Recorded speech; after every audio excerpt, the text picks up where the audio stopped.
What's good, YouTubers, YouTubettes? This is JB Sports, back again with another one. The WBC heavyweight champion, Tyson, the Gypsy King Fury, announced on his Twitter page that the fight between him and unified heavyweight champion who holds the WBA, WBO, and IBF heavyweight titles, Anthony Joshua, is on for August the 14th in Jeddah, Saudi Arabia. He said he was on the phone with the Saudi prince, Prince Kelly, and Prince Kelly assured him that the fight is 100% on. Now, as we know, the stumbling block was the proof of funds for this fight. The reason why this fight had not got announced, Frank Warren, who promotes Tyson Fury, said that, look, until we get proof of funds, until we get money in Tyson Fury's bank account, the fight is not done. And we haven't agreed to anything. Now, Tyson Fury in this video didn't say that the money was in the bank.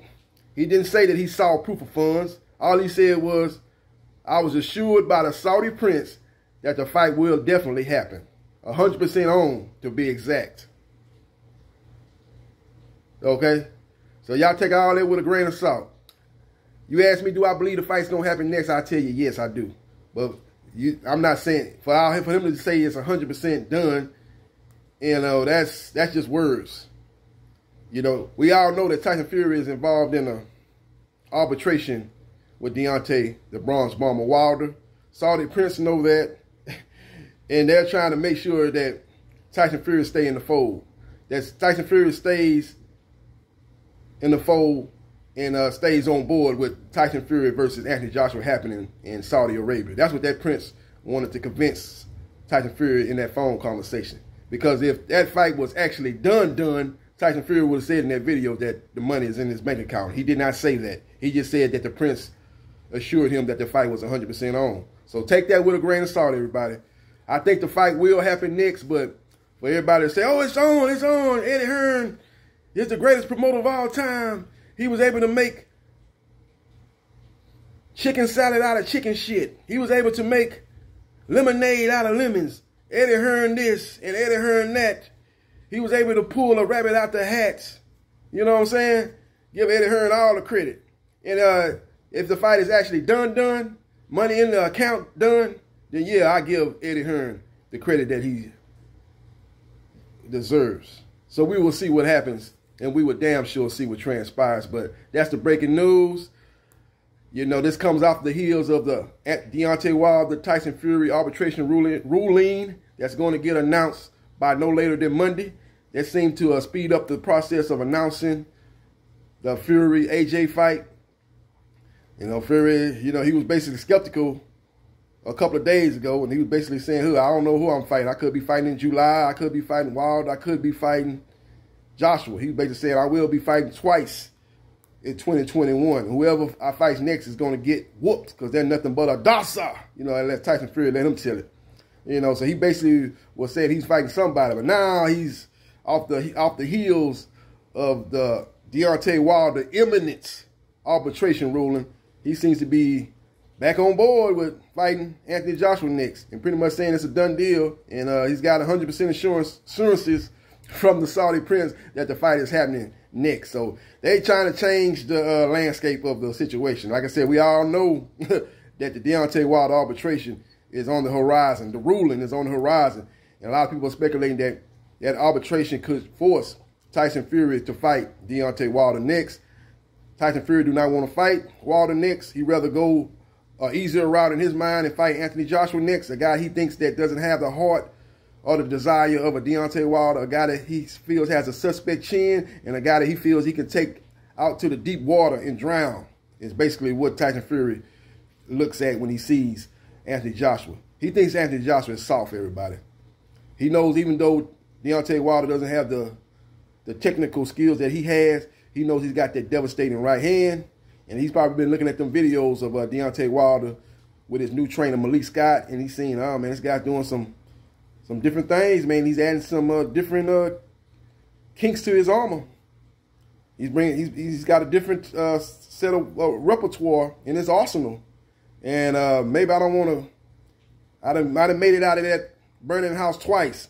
I don't want to chance it and try to make it out of that burning house a third time. I might get burned and get caught up in that house. Maybe the doggone stairs might collapse on me through that fire, and maybe I might not make it out of that burning house a third time. So let me go on over down here to this mansion over here down the road and get in that house and take my chances inside that mansion. That being Anthony Joshua, a fight that he feels that he can win and win in a impressive fashion. So we will see what happens and we will see what transpires. But that's the breaking news. Tyson Fury, the Gypsy King, announced on his Twitter page that the fight between him and Anthony Joshua is on like a pot of neck bones. So we will see what happens and we will see what transpires. But as far as the matchup goes, it's going to be all about the jab for Tyson Fury. That jab, he's got to use that jab to keep Anthony Joshua at bay, make Anthony Joshua reset. He's got great head movement. He's got the more fluid movement, as AJ is very robotic. AJ is a good combination puncher. AJ's got a good uppercut, the best uppercut in the heavyweight division, and one of the best uppercuts in boxing in any division, to be exact. And he's a good fighter, man, but he's a little bit robotic. Anthony Joshua is a guy that, you know, how is he going to respond if he goes back to that dark place again? That's what we got to understand.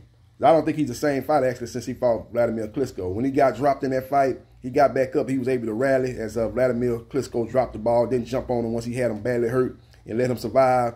And then in championship rounds, AJ was able to stop Vladimir Klitschko. But ever since then, he seems a little bit hesitant he seems a little bit hesitant to exchange with guys. He seems to be hesitant to mix it up with guys like he was more before that fight. You know, you look at the Dominic Breazeale fighters. He destroyed Dominic Breazeale.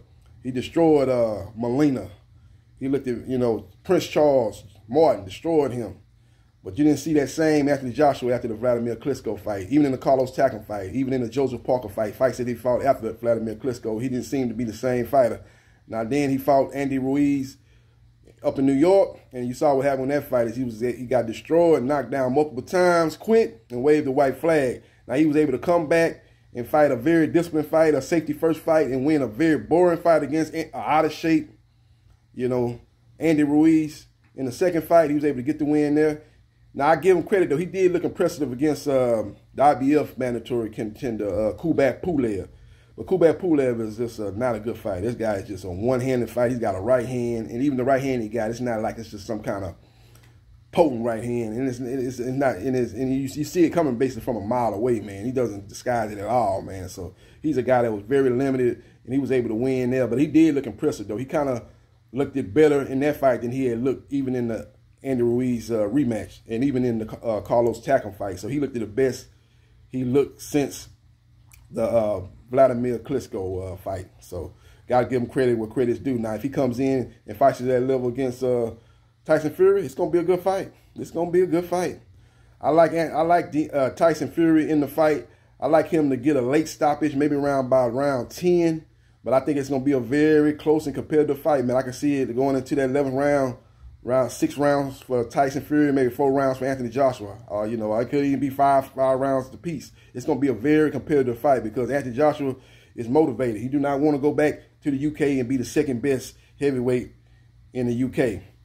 He don't want to be he don't want to have to live in the same backyard per se as Tyson Fury, knowing that Tyson Fury is the king of the mountain, not only in the UK but in the heavyweight division.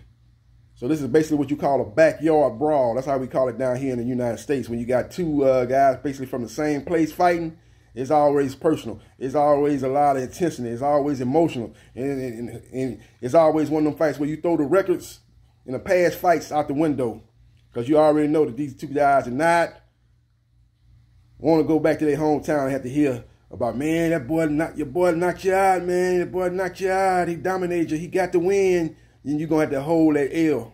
You're going to have to hold that L up high. You don't want to have to do that. So we will see what happens, and we will see what transpires. But that's what I like. I like the more fluid, the more guy with the fast twitch muscle, as Max Kellerman says, and Tyson Fury to win and stop Anthony Joshua late in a 10th round stoppage to become undisputed in the heavyweight division. And then we'll see if Anthony Joshua wants to have the rematch. I'm sure Eddie Hearn would want to do it, and I'm pretty much sure that that fight will happen later on this year. December of 2021 will be the second fight, and then after Joshua will try to do what he did in the Andy Ruiz rematch, recapture his heavyweight belts. So we will see what happens, and we will see what transpires. Let me know your thoughts about this matchup being announced by the Gypsy King. There's only one Tyson Fury. Do you believe it's actually done, or do you, like me, was hoping that Tyson Fury said that the money is in his bank account and the fight is on, instead of saying that the Saudi prince assured him that it was 100% on?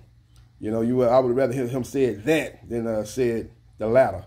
So let me know your thoughts in the comment section, and hit the like button if you like the content of this video, and subscribe to JB Sports, the man, the myth, the legend, and I'll holla.